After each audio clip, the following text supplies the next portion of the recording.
আসসালামু আলাইকুম এভরিওয়ান, সবাই কেমন আছেন? শীতকাল মানে হচ্ছে নানান টাইপের সবজি, আর সে সবজির ভিতরে দারুণ একটা সবজি, সেটা হচ্ছে ফুলকপি। তো আজকে একটা ফুলকপির রেসিপি নিয়ে আসছি, ডিম দিয়ে। দারুণ মজা লাগে, বিশেষ করে শীতকালে এই সবজিটা দিয়ে বেশি ভালো লাগে।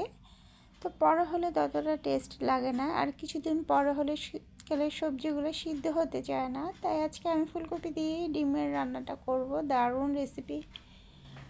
তো এটা খুবই সিম্পল, সাধারণ, এটা হয়তো কম বেশি জানে সবাই। তো আমি আমার মতন করে দেখাচ্ছি। আমি এখানে ফুলকপি আর ডুমা ডুমা করে আলু কেটে নিয়েছি। তো ফুলকপিতে কিন্তু পোকা থাকে, তাই আধা ঘন্টা আমি এটা ভিজিয়ে রাখবো। তো আমি ফার্স্টে ডিমগুলোকে ভালো করে সিদ্ধ করে হলুদ মাখিয়ে নিয়েছি। তো এখন ডিমগুলো আস্তে আস্তে ফ্রাই করে নেব। আর ডিম কিন্তু বেশি ভাজা যাবে না, বেশি ভাজতে গেলে দেখা যাবে ডিম শক্ত হয়ে যায়, খেতে কিন্তু টেস্ট লাগে না। তাই আমি ডিমগুলোকে হালকা 2 মিনিট ভেজে নেব, জাস্ট কালারের জন্য। তো হলুদ লবণ দিয়ে কিছুক্ষণ মাখিয়ে রাখলে ডিমের কালার কিন্তু এমনিতেই চলে আসে, দারুণ একটা কালার। আর ডিমের কালার না থাকলে খেতেও কিন্তু ভালো লাগে না। তো আমি ডিমের সাথে এখন সেই আলু আর ফুলকপিগুলো ফ্রাই করে নিব।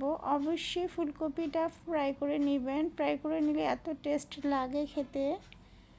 তো এখন ফুলকপি আলুটা আমি একসাথে কিছুটা সময় ফ্রাই করে নেব, যেন ফুলকপির একটা স্মেল থাকে, সেই কাঁচা ভাবটা যেন চলে যায়, সেই জন্য। যে কোনো জিনিস কিন্তু ফ্রাই করলে, রান্না করলে আলাদা একটা স্মেল ভালো লাগে। তা আমি এখানে পেঁয়াজ দিয়েছি, আদা বাটা 1 চামচ, রসুন বাটা 1 চামচ দিয়েছি, এখানে হলুদের গুঁড়ো, মরিচের গুঁড়ো, ধনিয়ার গুঁড়ো। তো এগুলো এখন অ্যাড করে আরও কিছু সময় মশলাটাকে ভালো করে কষিয়ে নেব।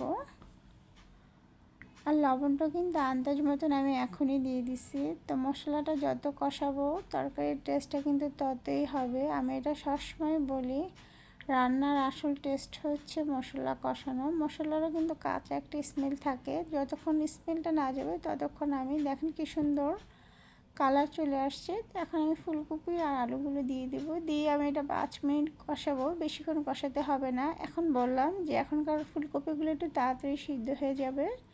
তো পরিমাণ মতন এই যে ঝোল দিয়ে দিচ্ছি। এখন আমি ডিমগুলো ছেড়ে দেব।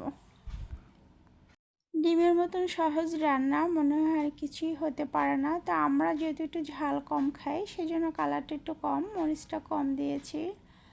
তো আসলে শীতের দিন হলেই যে অনেক স্পাইসি খাবার খেতে হবে এমনটা না, শীতকালে কিন্তু আরও মেনটেন করে বেশি খেতে হয়, কারণ শীতকালে দেখা যায় বিভিন্ন সমস্যার রোগে আক্রান্ত হয়। তাই স্পাইসি খাবারগুলো অ্যাভয়েড করাই উচিত। আর আমরা আসলে কাঁচামরিচটা বেশি খাই।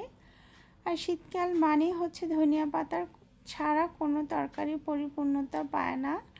তো ব্যস্ততার শহরে সহজ করে যেটা দেখানো যায় সেটাই আমি আপনাদের সাথে সবসময় ট্রাই করি, এবং অল্প কিছু উপকরণ দিয়ে। তো আজকে এই ডিম রান্নাটা খুবই সহজ, খুবই সিম্পল, সবাই হয়তো কম বেশি জানে। তো আমি আমার মতন করে রান্না করে দেখিয়েছি, যেটা